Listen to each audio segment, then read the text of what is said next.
এক যুবক স্বপ্ন দেখা হুজুরের কাছে গিয়ে, হুজুর স্বপ্ন দেখলাম নবী পিছনে আব্বায় সামনে, খুব খুশি।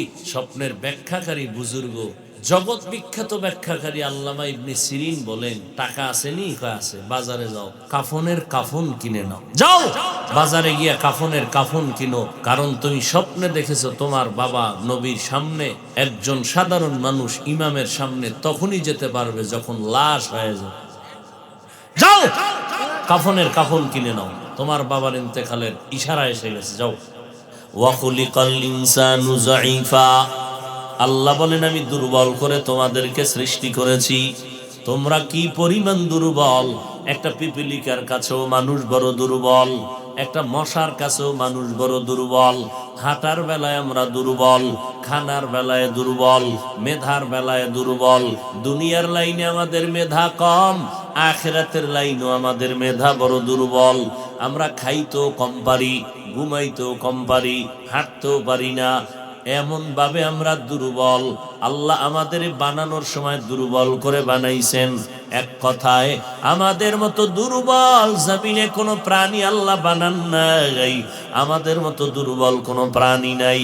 দুনিয়ার লাইনে আমরা এতটাই যে দুর্বল, একজন MBBS doctor, FRCS doctor certificate নিয়ে বসলো চেম্বারে, 1000 টাকা 500 টাকা ভিজিট নেয়, কিন্তু এমবিবিএস ডাক্তারের সার্টিফিকেট নিয়া 10 জন ডাক্তার বসলো একটা থানা শহরে অথবা জেলা শহরে, মুন্সিগঞ্জ শহরে এমবিবিএস ডাক্তার আছে 10 জন, 10টা চেম্বার খোলা। এক ডাক্তার আপনি গিয়া বললেন আমার পেটের রোগটা কমপ্লিট ভালো করে দেন, ডাক্তার বলে আমি পারবো না। কেন, আপনি কি ডাক্তার না? বলে আমি নাক কান গলা বিশেষজ্ঞ, আমি পেট নিয়ে বিশেষজ্ঞতা অর্জন করি নাই। পেটের বিষয়ে যারা মেডিসিনের ডাক্তার এদের কাছে যাও। এইবার আপনি পেটের ডাক্তারের কাছে গিয়া যদি বলেন ডাক্তার সাহেব এত দামি ডাক্তার আপনি, 5 মিনিট সময় দেন, 1000 টাকা ভিজিট নিয়ে যান, আমার কানের মধ্যে সমস্যার সমাধান করেন। বলে আমি পেট নিয়ে গবেষণা করেছি, নাক কান গলা নিয়ে গবেষণা করি নাই। যাও, এই বিষয়ে আমি বড় দুর্বল। একে অন্যের কাছে বড় দুর্বল। আল্লাহ এই সিস্টেম করে সমাজটাকে লেভেল করে দিলেন। আল্লাহ পাক কাউকে সম্মানের দিক দিয়ে বাড়ায় দিলেন, আবার অন্য দিক দিয়ে দুর্বল বানায় রাখলেন। কারণ এই গুণ দিয়া যেন তুই অহংকারী হয়ে না যাও, এই জন্য আমি অন্য দিকে তোরে দুর্বল বানায় রাখছি। আমি ওয়াজ করতে পারি, সারা রাত বসায় দাও বয়ান চলবে, কারণ আমার ঘরে চাউল লাগবে না, চাউলের জন্য আমার দোকানের কাছে যেতে হবে। আমি যদি এখন বাহাদুরি করি, কোনো টাকা টোকা নাই, আমি না এত বড় হুজুর, এত ভক্তবৃন্দ, আমার বিনা টাকা চাল ঘরে দিয়ে যাবি, দেবে কেউ? আমি ওই বিষয় বড় দুর্বল। নদীর মধ্যে মাছ আছে, খুব খাইতে মনে চায়, আমার দ্বারা কিয়ামতের আগেও সম্ভব না মাছ ধরার। আল্লাহ আর একটা দল মানুষকে সেখানে বানায় রাখছে, ওরা রাত নাই দিন নাই শীত নাই গরম নাই, ওরা মাছগুলো ধরে ধরে আমাদের হাতে দিবে, আমরা খাবো। তাহলে আমার আছে টাকা, নাই মাছ নাই তরকারি, আমি মাছওয়ালার কাছে বড় দুর্বল। মাস্তানি চলবে না, কোনো গরিবের রাতের কিছু খামু না, তাহলে তোর কপালে আলু ভর্তাও নেই, তুই না খায় মর। আল্লাহ বানানোর সময় দুর্বল করে বানাইলেন। মেধার বেলায় আমরা বড় দুর্বল। দুনিয়ার লাইনে দেখাইলাম কি পরিমাণ দুর্বল। 5 জন এমবিবিএস ডাক্তার, এক একজনে এক এক লাইনে অভিজ্ঞতা অর্জন করছে, অন্য লাইনে দুর্বল। কথা ঠিক নেই? লিভারের ডাক্তার আলাদা, গ্যাসের ডাক্তার আলাদা, ঠিক নেই? কণ্ঠের ডাক্তার আলাদা, নাক কান গলা আলাদা, মাথা নিয়ে গবেষণা করে আলাদা, এক একজনে এক এক লাইনে আগানো, আর একদিকে দুর্বল। কেন? আল্লাহ সামাজিক অবস্থাকে ব্যালেন্স করে দিলেন যেন সুন্দরভাবে জিন্দেগি চলে। তুমিও ওনার কাছে দুর্বল, ওই বান্দাও তোমার কাছে অন্য দিক থেকে দুর্বল। আবার একটা গুণ আছে, যেই গুণে বান্দা সম্মানে চলবে, যে সম্মানে যেন অহংকারী না হয়, দুর্বল পয়েন্টটাও আবার রেখে দিন। আখিরাতের লাইনও আমরা বড় দুর্বল। যারা কোরআন শরীফ পড়তে পারে না, যারা কোরআন পড়তে পারে তাদের কাছে দুর্বল। আবার কোরআন শরীফ পড়তে পারে, অর্থ জানে না। অর্থ যারা জানে তাদের কাছে দুর্বল। যেই বান্দা কোরআনের অর্থ জানে, তাফসির জানে না, তাফসির ওয়ালার কাছে দুর্বল। আবার তাফসির ওয়ালা কোরআনের তাফসির করতে পারে, কোরআন হাদিস রিসার্চ করে ফতোয়া দিতে পারে না, ওই বান্দা মুফতি সাহেবের কাছে দুর্বল। এখন আমার টার্গেট, আমি জান্নাতে যাব, জান্নাত পাবো মরণের পর, হাসরের বিচারের পর। সেই জান্নাতটা আমার ওপেন ভাবে আমার নাম লেখাইয়া নিতে হবে এই দুনিয়ার জমিনে। কিন্তু আমি চলবো কেমনে? জান্নাতের পথে আগাইতে গেলে আমার একা একা যাওয়া সম্ভব না, কারণ আমি বড় দুর্বল।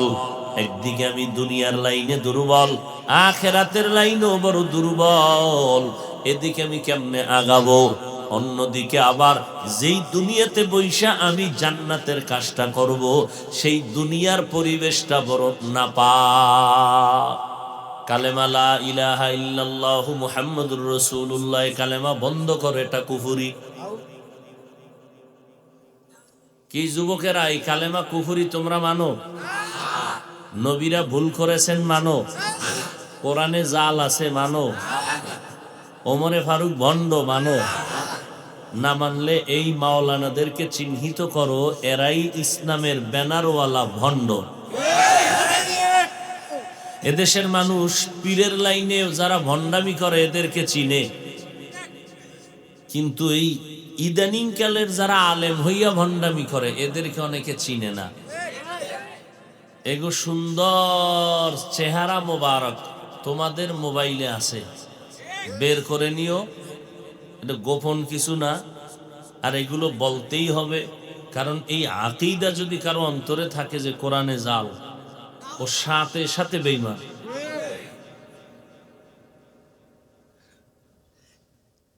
আল্লাহ হেদায়েত দান করুন।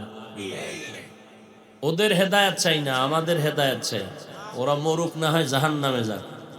কারণ যেই সমস্ত বেঈমানেরা আল্লাহর কোরআনের উপরে কলম ধরতে পারে, নবীর উপরে ধরতে পারে, ওদের হেদায়েতের দরকার নেই। ওরা চিহ্নিত আল্লাহর দুশমন। এরপর আল্লাহ যদি দেয় দিয়ে দিক, বাকি আমরা যেন ওদের চক্রান্তে না পড়ি। হ্যাঁ, আপনারা তো মুরব্বীরা, আবার কিছু অতি চালাক আছে, আমাদের থেকে বেশি বুঝে। আমাদের থেকে কি বুঝে? এক লাইন বেশি বুঝে। এক যুবক স্বপ্ন দেখা হুজুরের কাছে গিয়ে, হুজুর স্বপ্ন দেখলাম নবী পিছনে, আব্বায় সামনে। আব্বাই কই? সামনে নবী। খুব খুশি। ইমাম সাহেব পেছনে, আমার আব্বাই গেছে গিয়া সামনে, যে আলিফ বেতা পারে না। ছেলে তো খুব খুশি যে হুজুরের সামনে আমার বাবায়। স্বপ্নের ব্যাখ্যাকারী বুজুর্গ,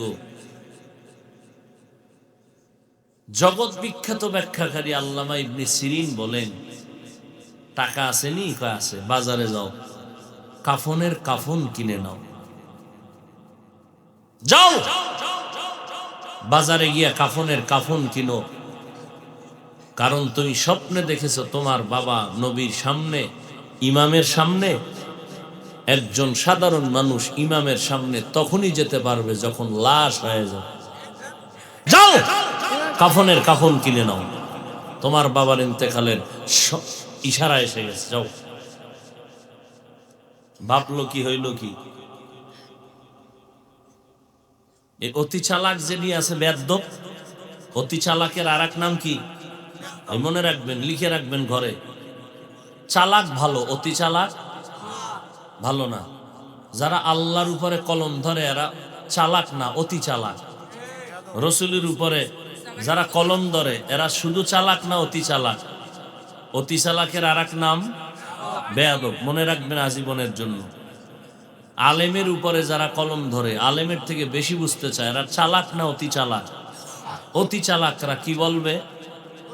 অতি চালাকরা বলবে ওয়াজ করলো না গীবত করলো।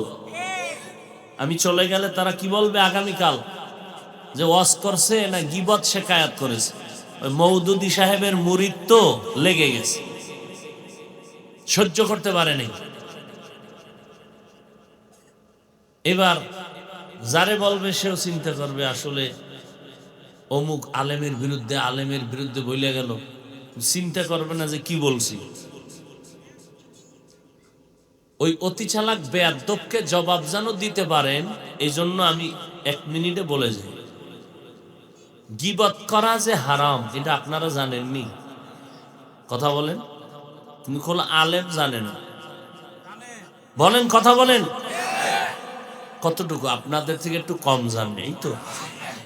বেশি কি বেশি জানে? যেই বেশিটা আপনারা জানেন না।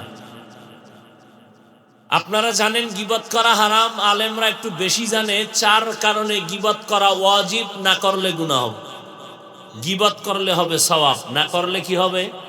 কয় কারণে?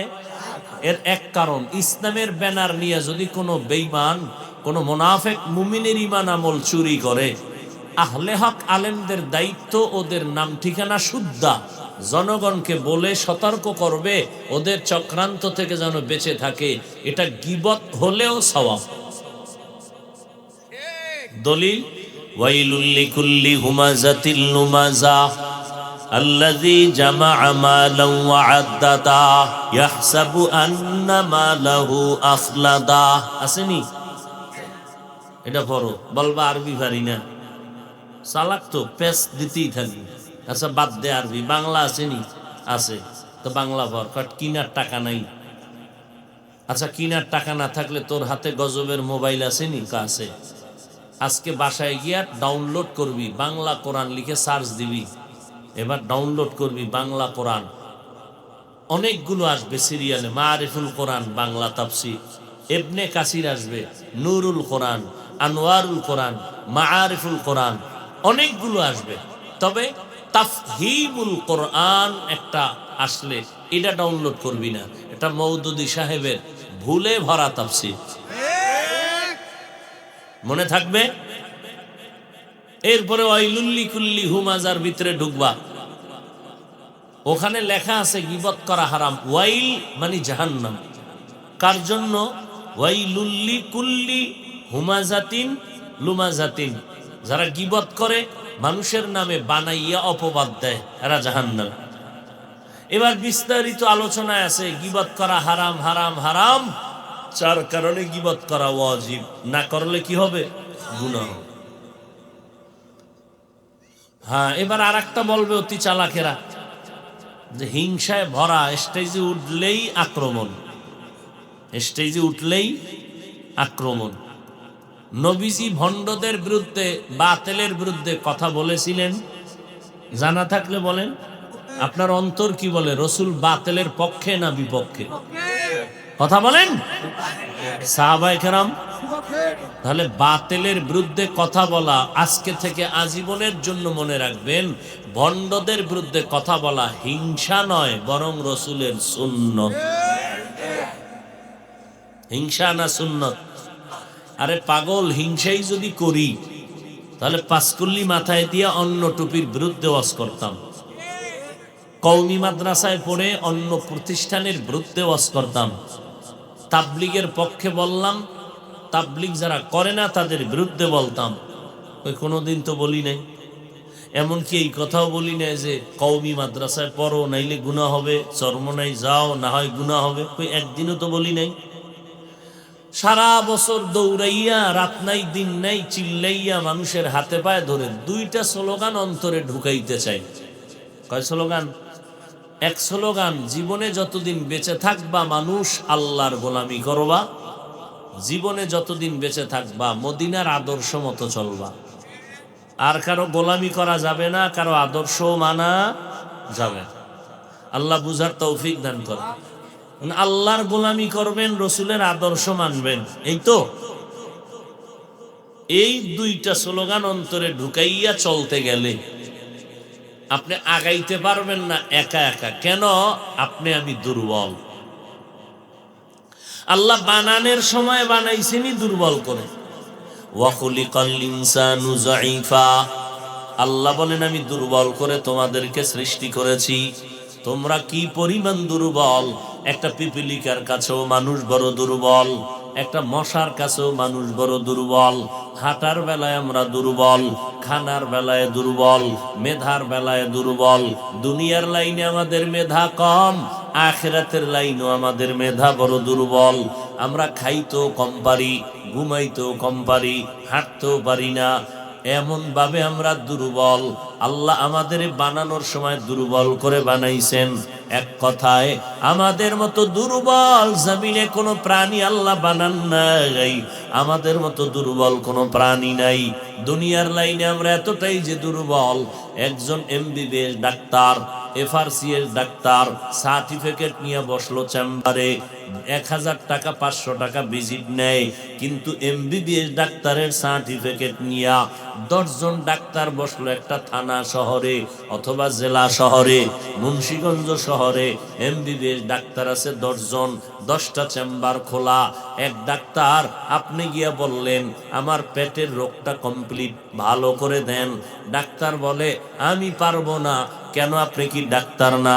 বলে আমি নাক কান গলা বিশেষজ্ঞ, আমি পেট নিয়ে বিশেষজ্ঞতা অর্জন করি নাই। পেটের বিষয়ে যারা মেডিসিনের ডাক্তার এদের কাছে যাও। এইবার আপনি পেটের ডাক্তারের কাছে গিয়া যদি বলেন ডাক্তার সাহেব এত দামি ডাক্তার আপনি, 5 মিনিট সময় দেন, 1000 টাকা ভিজিট নিয়ে যান, আমার কানের মধ্যে সমস্যার সমাধান করেন। বলে আমি পেট নিয়ে গবেষণা করেছি, নাক কান গলা নিয়ে গবেষণা করি নাই। যাও, এই বিষয়ে আমি বড় দুর্বল। একে অন্যের কাছে বড় দুর্বল। আল্লাহ এই সিস্টেম করে সমাজটাকে লেভেল করে দিলেন। আল্লাহ পাক কাউকে সম্মানের দিক দিয়ে বাড়ায় দিলেন, আবার অন্য দিক দিয়ে দুর্বল বানায় রাখলেন। কারণ এই গুণ দিয়ে যেন তুই অহংকারী হয়ে না যাও, এই জন্য আমি অন্য দিকে তোরে দুর্বল বানায় রাখছি। আমি ওয়াজ করতে পারি, সারা রাত বসায় দাও, বয়ান চলবে। কারণ আমার ঘরে চাউল লাগবে না, চাউলের জন্য আমার দোকানের কাছে যেতে হবে। আমি যদি এখন বাহাদুরি করি, কোনো টাকা টোকা নাই, আমি না এত বড় হুজুর, এত ভক্তবৃন্দ, আমার বিনা টাকায় চাল ঘরে দিয়ে যাবি, দেবে কেউ? আমি ওই বিষয় বড় দুর্বল। নদীর মধ্যে মাছ আছে, খুব খাইতে মনে চায়, আমার দ্বারা কিয়ামতের আগেও সম্ভব না মাছ ধরার। আল্লাহ আর একটা দল মানুষকে সেখানে বানায় রাখছে, ওরা রাত নাই দিন নাই শীত নাই গরম নাই, ওরা মাছগুলো ধরে ধরে আমাদের হাতে দিবে, আমরা খাবো। তাহলে আমার আছে টাকা, নাই মাছ নাই তরকারি, আমি মাছওয়ালার কাছে বড় দুর্বল। মাস্তানি চলবে না, কোনো গরিবের রাতের কিছু খামু না, তাহলে তোর কপালে আলু ভর্তাও নেই, তুই না খায় মর। আল্লাহ বানানোর সময় দুর্বল করে বানাইলেন। মেধার বেলায় আমরা বড় দুর্বল। দুনিয়ার লাইনে দেখাইলাম কি পরিমাণ দুর্বল। 5 জন এমবিবিএস ডাক্তার, এক একজনে এক এক লাইনে অভিজ্ঞতা অর্জন করছে, অন্য লাইনে দুর্বল। কথা ঠিক নেই?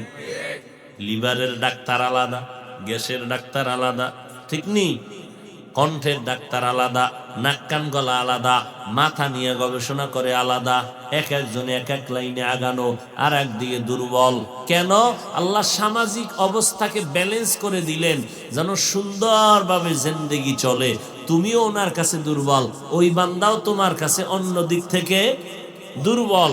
আবার একটা গুণ আছে, যেই গুণে বান্দা সম্মানে চলবে, যেই সম্মানে যেন অহংকারী না হয়, দুর্বল পয়েন্টটাও আবার রেখে দিন। আখিরাতের লাইনও আমরা বড় দুর্বল। যারা কোরআন শরীফ পড়তে পারে না, যারা কোরআন পড়তে পারে তাদের কাছে দুর্বল। আবার কোরআন শরীফ পড়তে পারে, অর্থ জানে না, অর্থ যারা জানে তাদের কাছে দুর্বল। যেই বান্দা কোরআনের অর্থ জানে, তাফসির জানে না, তাফসিরওয়ালার কাছে দুর্বল। আবার তাফসিরওয়ালা কোরআনের তাফসির করতে পারে, কোরআন হাদিস রিসার্চ করে ফতোয়া দিতে পারে না, ওই বান্দা মুফতি সাহেবের কাছে দুর্বল। এখন আমার টার্গেট, আমি জান্নাতে যাব, জান্নাত পাবো মরণের পর, হাসরের বিচারের পর। সেই জান্নাতটা আমার ওপেন ভাবে আমার নাম লেখাইয়া নিতে হবে এই দুনিয়ার জমিনে। কিন্তু আমি চলবো কেমনে? জান্নাতের পথে আগাইতে গেলে আমার একা একা যাওয়া সম্ভব না, কারণ আমি বড় দুর্বল। একদিকে আমি দুনিয়ার লাইনে দুর্বল, আখিরাতের লাইনেও বড় দুর্বল, এদিকে আমি কেমনে আগাবো? অন্যদিকে আবার যেই দুনিয়াতে বৈশা আমি জান্নাতের কাজটা করব, সেই দুনিয়ার পরিবেশটা বড় নাপাক। দুনিয়ার পরিবেশ পাক না নাপাক? দেখছেন নি, অজের প্যান্ডেলে বইছে, এখানে বইও বাদাম, এখানে বইয়ে বুট খায়, এখানে বইয়ে পান খায়, আবার বাইরে গিয়ে একটু বিড়ি টাইনে খাড়ায়। তো বুঝেননি কি পরিমাণ অপবিত্র দুনিয়ার পরিবেশটা। ওয়াজের প্যান্ডেল আইছে, বেহেশতের বাগান, বসলেই গুনামাপ। এখানে আইয়াও পান খাওয়া লাগবে আধা ঘন্টা বয়ানের টাইমে, এখানে চা টানা লাগবে, এখানে আইসাও আপনার বিড়ি টানার মাথা গরম হয়ে যায়, বাইরে গিয়ে টানতেই হবে। এই যে এক অবস্থা, তাহলে আপনি নেক আমল করবেন কিভাবে? মসজিদের ভেতরে যাবেন, নিরাপদ জায়গা, নিরাপদ না? কিন্তু না, সেখানেও যাবেন, মোবাইলের এমন রিংটোন বেজে উঠলো, নামাজে দাঁড়ায় গেলাম, এমন মনটা নরম হয়ে গেছে, আল্লাহর সামনে দাঁড়ানো, এত মোহাব্বতে নামাজ পড়ি, মোবাইল এসে এমন একটা আওয়াজ দিল, আমার খেয়ালটা নষ্ট হয়ে গেল, মসজিদের পরিবেশটাও বেতাল হয়ে গেল। আচ্ছা, আমি মোবাইল নিই না, আমি বড় ভালো মানুষ, আর একজন চাচাই মোবাইল নিয়া, এবার সে তো আর রিংটোন বন্ধ করতে পারে নাই, এমন রিংটোন বাজলো, ইমাম সাহেবের কেরাত পুবে গেছি গা, এখন আর পশ্চিমে নাই, কলবের হালাত সবার নষ্ট হয়ে গেছে। এই চাচাই আবার কি করছে, ডান পকেটে হাত দিয়ে দেয়, মোবাইল কই দেয়, ওই পকেটে নাই, নামাজের ভিতরেই, আবার বাম পকেটে দিল, ওখানে বাইর কইরা সামনে আনছে, এবার দেখ কোনটায় চাপ দিলে এটা বন্ধ হইব, এটার খুঁজতে খুঁজতে 1.5 মিনিট গেছে গা, নামাজ কই, মোবাইল কই, আল্লাহ কই। হাসেন আপনারা, এই আকামগুলো চলেনি। ফতুয়া তো দিয়ে দিছে মুফতি সাহেবরা যে চাপ দিয়ে বন্ধ করো, কারণ বাইর কইরা এরপরে বাটন বটন খুইজা এরপর দোনো হাত দিয়া একটা কারবার শুরু করছে নামাজের ভিতরে। কে আরে ভিডাইব, কারো উপায় নাই ভিডা দেওয়া। দেখেন না, চেয়ারম্যান হইছে একজন, কেডা? আলহাজ লুৎফুর রহমান তালুকদার। জুমার দিন মসজিদে চেয়ারম্যান 36 জন, সব চেয়ারে বইয়া নাক টানে আর ঘুমায়। দেখছেন নি, জুমার মসজিদ ভরা চেয়ার চেয়ার চেয়ার। ফতুয়া পাইছে একটু তিল, এটা টান দিয়ে বানাইছে তাল, চেয়ারে বয়ে বয়ে ঘুমায়। ইমামের বয়ান কে শুনবে? পাশে বইয়া নাক টানতেছে, মোটামুটি বিলকিসের সিংহাসনে যাইতেছে টানতে টানতে। যখন একামত ফট করে দাঁড়ায় গেছে, যুবক একটা কয়, দাদা অজু? কানা অজু টুজু? ঘুমাইলেন? কানা কই ঘুমাইছি, যে নাক টানলেন তো মোরা খাবাইছিলাম। বিনা অজুতে নামাজ হবে তো কাফের হয়ে যাবে। বিনা অজুতে আল্লাহকে সেজদা দেওয়া সম্পূর্ণ কুফরি। ওই চাচারে আর কেউ পারলো না অজু করাইতে, হে নামাজ পড়া আস্তে আস্তে গেছি, ওইসে নামাজ। তাহলে মসজিদের মধ্যেও যেই বর্তমান হালাত, কি অবস্থা, যে আমরা নিরাপদ নাই। তাহলে যেই দুনিয়ার পরিবেশে আমি নেক আমল করব, এই পরিবেশটাও কি খারাপ। রাস্তা দিয়ে হাঁটবেন, আপনার এটারে কি কয়, মুখ ডাইকে হাঁটে না? আরে না, আমি মাছ। মহিলারা কি পরে? পুরুষের পরা দরকার, উপায় নেই। আপনি চিন্তা করতে পারেন, কোন বাবায় যদি কন্যা সন্তানটাকে বলে, ও মা তুমি ওড়নাটা টেনে ভালো করে দাও, মেয়ে যদি বলে আমার স্বাধীনতা, তুমি আক্রমণ করো কেন? বাবার আর অধিকার নাই এই সোনার বাংলায় মেয়েকে আর চাপ দিবে, এই অধিকার নাই বাবার। এটা রূপার বাংলা না সোনার বাংলা? এবার হিসাব করো। যেই দুনিয়াতে আছি, দুনিয়ার পরিবেশ বড় নাপাক, এরপরেও অন্য অন্য রাষ্ট্রের তুলনায় আলহামদুলিল্লাহ আমার সোনার বাংলাদেশ অনেক ভালো।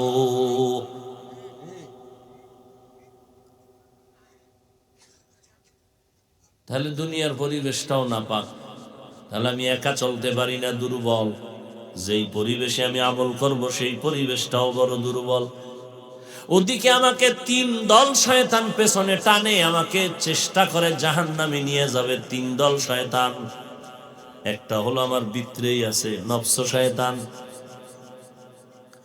ইন্নান নাফসা লাআম্মারাতুম বিসু ইল্লা মা রাহিমা রাব্বি ইন্না রাব্বি গফুরুর রহিম। এক শয়তান আমার ভেতরে আছে, আর এক শয়তান আমার বাহিরে আছে। কারণ ওই শয়তান আজান শুনলে ভয়ে পালায়, জিকিরের আওয়াজ পাইলে পালায়। ওই শয়তান কোরআনের আওয়াজ শুনলে পালায়। জিন শয়তান ও বাইরে আছে, সুযোগ পাইলে আমার আক্রমণ করবে। আর একটা শয়তান আমার ঘরের ভেতরে, আমি যেখানে যাই ওই শয়তান আমার সাথে সাথে যায়। ওই শয়তানের নাম হলো মানুষরূপী শয়তান। ওই শয়তান আমার স্ত্রীও হইতে পারে, হ্যাঁ, আমার সন্তানও হইতে পারে। এত ইবাদত লাগেনি, বাস কে কইছে ছেলে মানুষ শয়তান। মায় ডাক দিয়া কয় বাবা রোজার মাস, রোজা রাখ। বাবায় কয় শরীর নষ্ট হবে। বাপ হইয়া মানুষ রূপী শয়তান। এরম বাবা নাই? ছেলে বলে বাবা নিজের হাতে কামাই কইরা খাবো, খাওয়াবো, যৌতুকের নামে শ্বশুর বাড়ির থেকে হারাম আনবো না। বাবায় কয় বাবার থেকে কথা বেশি বলবি না, ঘর থেকে নামায় দিব। তোর বিয়ার সময় যৌতুক আমার খাইতেই হবে, মান্যত করছি। এই পায়খানা না খাই আমি কবরে যাব না। এরকম বাপ আছে না নাই? ছেলে কয় বাবা হারাম খাবো না। বাবায় কয় ওই লাইনে যেতে হবে, আমি যেভাবে বলি ওইভাবে চলতে হবে। কত সন্তানরা নামাজ পড়তে চায়, মা বাবায় পছন্দ করে না। কত সন্তানরা নবীর তরিকায় চলতে চায়, মা বাবা চলতে দেয় না। ঢাকা শহর এলাকায় যাবেন, ভাড়াটিয়া যারা আছে বিল্ডিং এ আছে না, অনেক ভাড়াটিয়ারা আফসুস করে ফজরের সময় মসজিদে যাবে নামাজ পড়তে, মালিক সাহেব তালা খোলার চাবি দেয় না। এরম নাই? আল্লাহ হেদায়াত দান করুন। দুনিয়ার পরিবেশ নাপাক, আমি ব্যক্তিগতভাবে দুর্বল, আবার আমাকে 3 দল শয়তান পেছনে টানে আমাকে জাহান্নামে নেওয়ার জন্য। এই অবস্থায় আমি সামনে কেমনে আগাই? আল্লাহ কয় সাহায্য ছাড়া চলার কোনো পথ আর খোলা নাই। একা একা পারবা না, তুমি একটা দলের সাথে চলো, তাহলে যত বড় শয়তান হোক সামনে আসতে ভয় পাবে। সাহায্য নিয়ে চলো। এখন সাহায্য তুমি কার থেকে নিবা? এক আওয়াজে যদি জিজ্ঞে আপনারা কার থেকে সাহায্য নিবেন, বাঙালি অত চালাক, হাত পা উঠাইয়া বলবে আমরা আল্লাহর থেকে নিব। এই দাবি যদি 100% সত্য হইতো, অন্তরের এবং বাস্তব হইতো, 30 বছর আগে আমার সোনার বাংলা থেকে হারামের ব্যবসায়ী এনজিওরা পালাইতে বাধ্য হতো। আরে নামাজে বইয়া প্রত্যেক দিন নামাজে ওয়াদা করে ইয়্যাকা না'বুদু ওয়া ইয়্যাকা নাস্তাঈন ইহদিনাস সিরাতাল মুস্তাকিম সিরাতাল লাযীনা আন'আমতা আলাইহিম গায়রিল মাগদুবি আলাইহিম ওয়ালাদ-দাল্লিন। নামাজে দাঁড়াইয়া ওয়াদা করে ইয়্যাকা না'বুদু, আল্লাহ আপনারই ইবাদত করি, ওয়া ইয়্যাকা নাস্তাঈন, আপনার কাছে এই সাহায্য প্রার্থনা করি। নামাজের পরে বিড়ি, হ্যাঁ, হারাম খাওয়ার জন্য পাগল হয়ে গেল। আহা, নিজের ছেলে নাই, কি করছে? ভাইয়ের ছেলের লয়ে ধইরা লয়ে গেছে ব্যাংকে, এই ওর নামে লোন দাও। আসেনি এরকম? আল্লাহর দুশ্মন, আল্লাহর লানত, ফেরেশতাদের লানত, দুনিয়ার সব মাখলুকাতের লানত। কারণ এই হারাম যারা খায়, আর অল টাইম আল্লাহ পাক অভিশাপ দেয় এদের উপরে। এই সুদ ঘুষের সাথে জড়িত, মায়ের সাথে 24টা ঘন্টার প্রত্যেক সেকেন্ডে জিনার গুনাহ লেখা হয়। তুমি হারাম খাইয়া মায়ের সাথে জিনার গুনাহ করবা, আর আল্লাহ তোমারে সালাম দিব জান্নাতে নেওয়ার জন্য। এত সোজা। সাহাবায়ে কেরাম আমল করেছেন, কোনো ভেজাল নাই। এলেমের অভাব নাই, তাকওয়ার অভাব নাই, আমলের অভাব নাই, ইখলাসের অভাব নাই।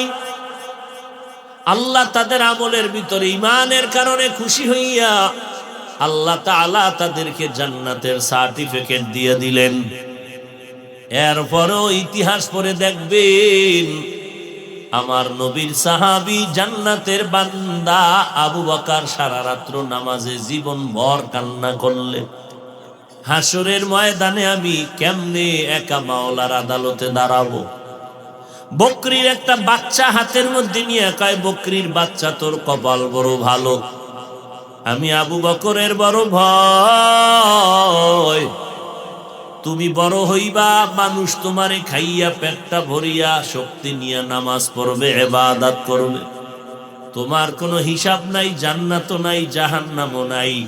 কিন্তু আমি আবু বকরের ভয়, আমার কবরে যেতে হবে, সাদা কাফনের প্যাকেটে আমাকে ঢুকতে হবে, কত হাজার বছর আমার কবরে থাকা লাগবে তার কোনো ঠিকানা নাই। আল্লাহর আদালতে দাঁড়ান লাগবে, যদি হিসাবের বেলায় আটকা পড়ে যায় আমার হ্যান্ডকাপ লাগবে, জাহান্নামের হ্যান্ডকাপ। ওই জাহান্নামের একটা সেকেন্ডের আগুনের তাপ আমি সহ্য করতে পারবো না। আবু বকরের মতো বান্দা যদি কান্না করে, আপনার আমার কি পরিমাণ কান্না প্রয়োজন? আজকে কান্নাও নাই, কান্নার বয়ানও নাই। কেউ যদি কান্না করে, কিছু কপাল পোড়ারা তাকাইয়া তারে তিরস্কার করে আর হাসাহাসি করে, দেখ লজ্জা নাই কেমনে কাঁদে। হ্যাঁ, কি পরিমাণ বেহায়া বেলাজা! ওরে লজ্জা তো তোর নাই, কোরআনের বাগানে বসছো, তোর চোখে পানি আসে না কেন বেহায়া? অথচ সে উল্টা বলতেছে কান্নাওয়ালাকে, কাঁদো কেন? আবার কালা চশমার হুজুর কান্নার বিরুদ্ধে ওয়াজও করে। কোথায় যাবেন? অথচ আমার রসুলের কোনো গুনাহ নাই। আমার মায়ার নবী ঘরের মধ্যে বসে কান্না করতেছেন। আম্মা জান আয়েশা রাদিয়াল্লাহু আনহা বলেন, পয়গম্বর কেন কান্না করেন আপনি? রাহমাতুল লিল আলামিন। আমি আয়েশার কোনো বেয়াদবি হয়েছে নাকি? বলে কেন? কয় নবী আমার বয়স তো কম, 6 বছরে আপনার সাথে আমার বিবাহ হলো, 9 বছরে আমি আপনার ঘরে আসলাম, আমার বয়স অনেক কম। ওয়াজানতে কোনো বেয়াদবি না হইয়া গেল, আপনি এই জন্য কাঁদেননি? কয় না রে আয়েশা, জন্য কাঁদি না।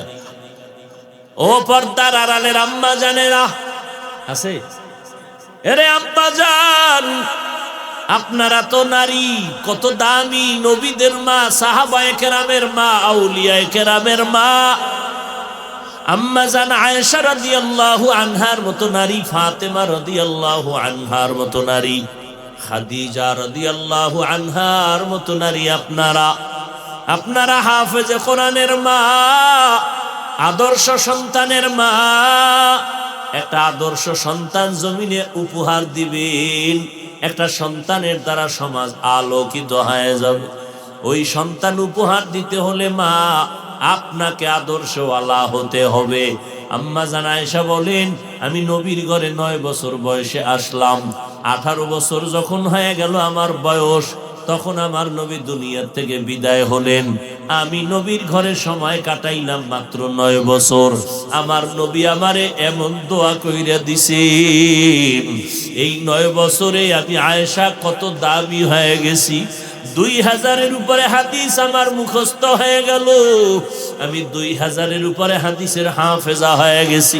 আল্লাহর নবী আমি আয়েশাকে এমন মোহাব্বতের দোয়া করেছেন, বড় বড় বড় বড় সাহাবায়ে কেরাম যাদের এলেমের কমতি নাই, এরাও মাঝে মাঝে কোনো মাসআলায় যদি আটকাইয়া যাইতেন, আমি আয়েশার কাছে আসলেই আমি জবাব দিলে সমাধান হয়ে যাইত।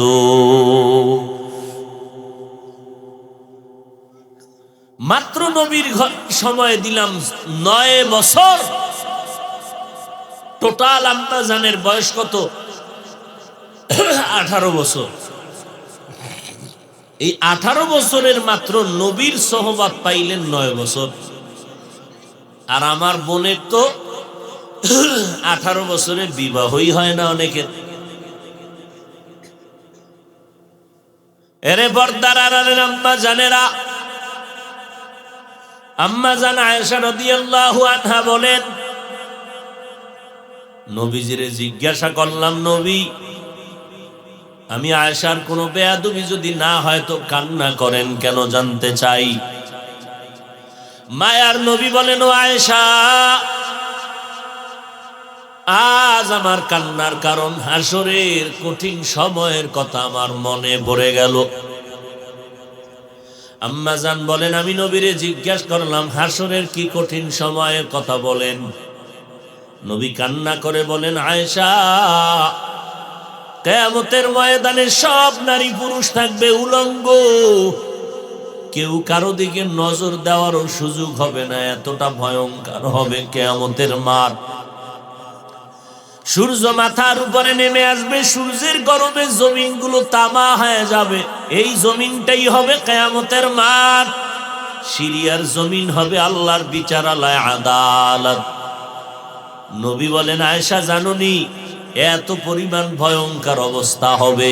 একদিকে সূর্যের গরম, অপর দিকে আমার আল্লাহ পাকের কাহ্হারিয়াতের আওয়াজ, লিমানিল মুলকুল ইয়াউম লিল্লাহিল ওয়াহিদিল কাহ্হার।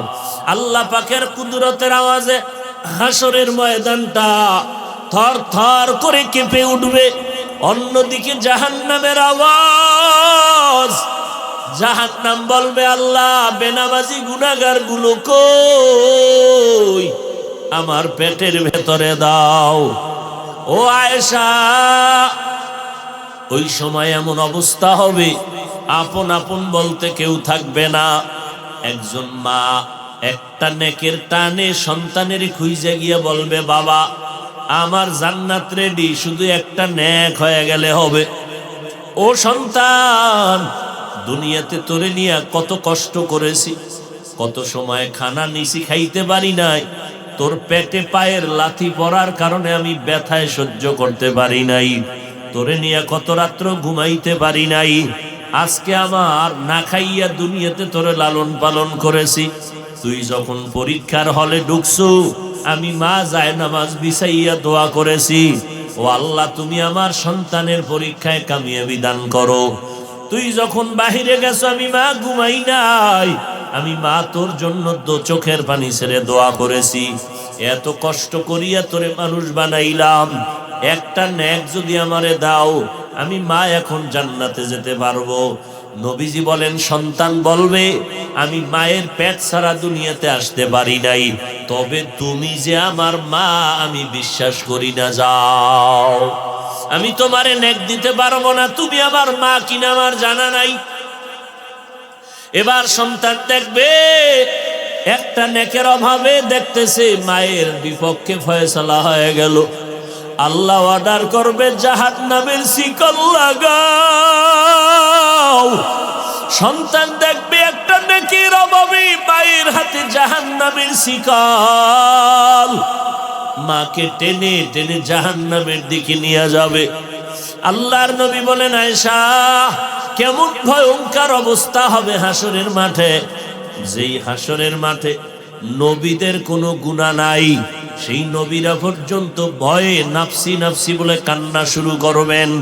উম্মতের কথা পর্যন্ত তাদের মনে থাকবে না, শুধু বলবে, আল্লাহ আমারে বাঁচাও, আমাকে বাঁচাও। সূর্যের গরম সহ্য করা যায় না, জাহান্নামের আওয়াজ সহ্য করা যায় না, আল্লাহ পাকের রাগান্বিত অবস্থা মেনে নিতে পারি না। ও আল্লাহ আমাকে বাঁচাও। উম্মতের চিন্তা নাই, আদম কান্না করবে, আমাকে বাঁচাও। মুসা নবী কান্না করবে, আমাকে বাঁচাও। ঈসা নবী কান্না করবে, আমারে বাঁচাও। ইব্রাহিম নবী কান্না করবে, আল্লাহ আমারে বাঁচাও। আম্মা জান আয়েশা বলেন, নবী তখন আপনি কি করবেন? আপনি তো দোজাহানের সরদার, আপনি তো রহমাতুল লিল আলামিন। মায়ার নবী বলেন, আয়েশা ওই সময় আমি মুহাম্মদ আমাকে বাঁচাও বাঁচাও বলে একটা আওয়াজও দিব না। আমি তখন সাথে সাথে মাকামে মাহমুদের মধ্যে সিজদায় পড়ে যাব আর বলবো, আল্লাহ আমার উম্মতের বাঁচাও, আমার একটা উম্মত যেন জাহান্নামে না যায়। আমার একটা উম্মত জাহান্নামে গেলে আমি মুহাম্মদ জান্নাতে যাব না। আমার আল্লাহ বলবেন নবী কাঁদবেন না, মাথা উঠায় নেন, আপনার উম্মতগুলোকে আপনি বাছাই করিয়া করিয়া জান্নাতে দিয়ে নিয়ে যান।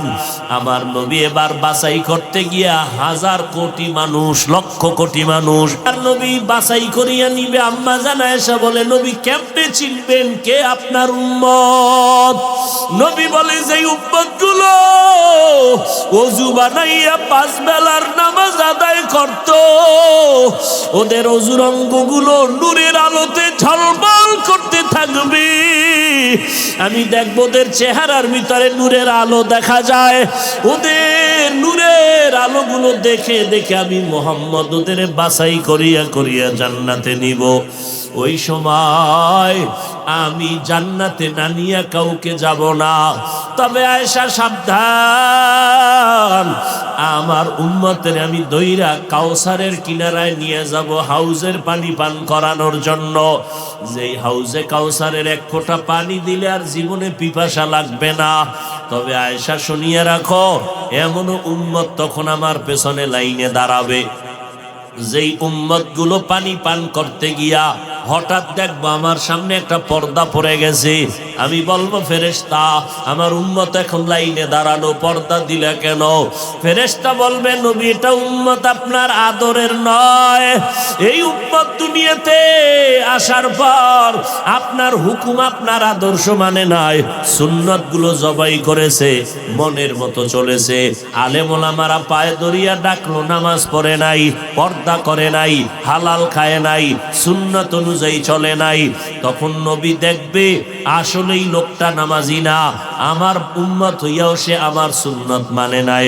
নবী বলে আয়েশা তখন আমি রাগান্বিত হইয়া আমি বলবো সোহকান সোহকা লিমান গাইয়ারা মিন বাদি, যাও আমার দরবার থেকে তোরা ভেগে যাও, আজ আমার কোন সুপারিশ তোদের জন্য হবে না রে নাফরমান। দুনিয়ার মজা পাইয়া আজান শুনিয়া মসজিদে যাও নাই, বেপরদায় চলছো। আমার আল্লাহর নবী বলবে তুই আমার উম্মত না, আমি তোর নবী না। সাথে সাথে আল্লাহ বলবে এদের ধর, জাহান্নামের হ্যান্ডকাপ লাগাইয়া ধর। এরা আমার নবীর সাথে প্রতারণা করেছে, দাবি করছে নবীর উম্মত, অথচ নবীর সুন্নত জবাই করেছে। এখন আর ছাড় নাই, ইনসাফের সাথে এদের জাহান্নামে নিয়ে যাও। এরে নবীর উম্মতের দল, আমার নবীর রেখে যাওয়া সুন্নতের আমল কোন হিন্দু করবে না, বৌদ্ধ করবে না, ইহুদিরা করবে না, সুন্নতের আমল করবে মুসলমান।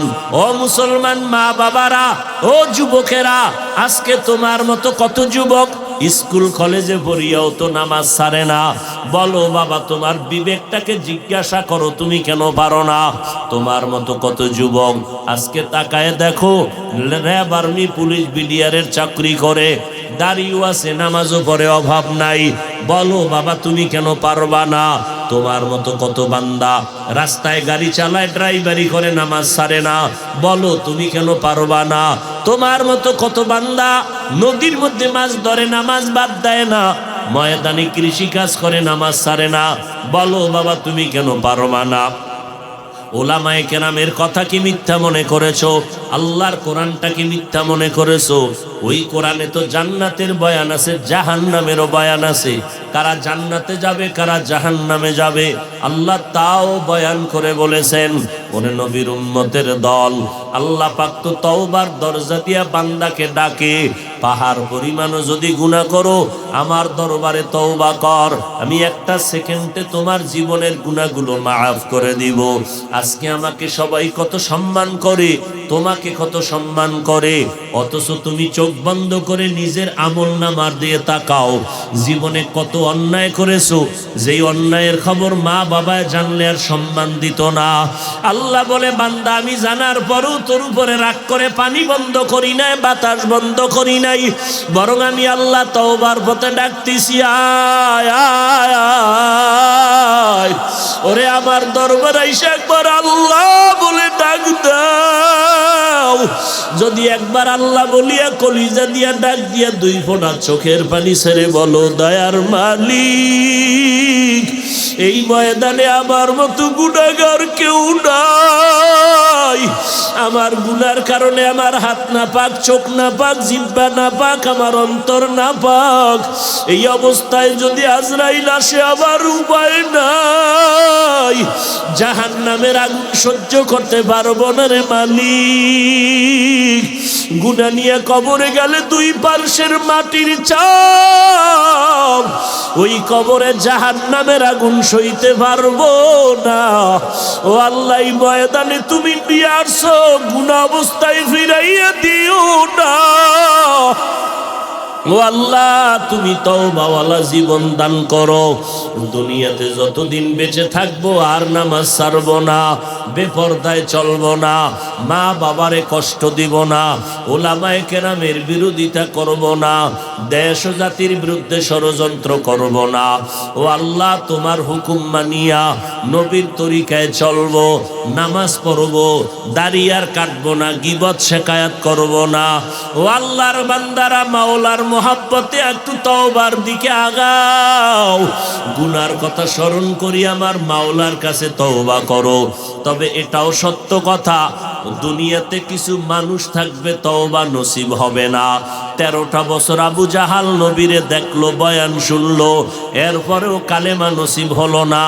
এই জমিনে কিছু গুনাহগার শক্ত অন্তরওয়ালা, কোনো বয়ানে দিলটা নরম হবে না, ওই বান্দার তওবা নসিব হবে না। তবে এই ময়দানে যদি দুই একজন নরম দিলওয়ালার গোলাম পাওয়া যায়, চোখের পানি ছেড়ে যদি বলেও দয়ার মালিক এই ময়দান থেকে গুনাহ নিয়ে আর ঘরে যাব না, আমার আল্লাহ বলবে ফেরেশতারা সাক্ষী থাক, আমি ওর জাহান্নামের খাতার থেকে নাম কাটিয়ে দিলাম, আমি আল্লাহর নামটা জান্নাতীদের খাতায় উঠায় দিলাম। ও যুবক, তুমি স্কুলে পড়ো, কলেজে পড়ো, কোনো বাধা নাই। ও ভাই, তুমি চাকরি করো, বাধা নাই। তুমি লেখাপড়া করো, ব্যবসা করো, বাধা নাই। তবে নবীর তরিকায় 5 বেলার নামাজ পড়ো, মা বাবার দোয়া নিয়ে চলো, ওলামায়ে কেরামের পরামর্শে আমল করো, দেশ জাতির বিরুদ্ধে ষড়যন্ত্র করিও না। আল্লাহর মোহাব্বত নিয়া নবীর সুন্নাত অনুযায়ী চলো। দুনিয়ার জিন্দেগিও কামিয়াবের দরজা খুলে যাবে, আখিরাতের দরজাও কামিয়াবির জন্য কামিয়াবের পথ খুলে যাবে। আল্লাহর কাছে তওবা করার যদি অন্তর তৈরি হয়, অন্তরে যদি কোনো দুর্বলতা না থাকে, মনে মনে আমার আল্লাহকে ডাকো আর বলো, ও আল্লাহ, জীবনে যত অন্যায় করেছি, মনে হয় যেন এই ময়দানে আমার মতো অন্যায়কারী কেউ নাই। আজকে তওবার নিয়ত করে ফেললাম, মরিয়া গেল আর নামাজ ছাড়ব না, আর গুনার পথে যাব না। আল্লাহ আমাদের সবাইকে তওবাওয়ালা জিন্দেগি দান করেন, আমাদের তওবার উপরে মজবুত হইয়া চলার তৌফিক দান করেন, আমিন।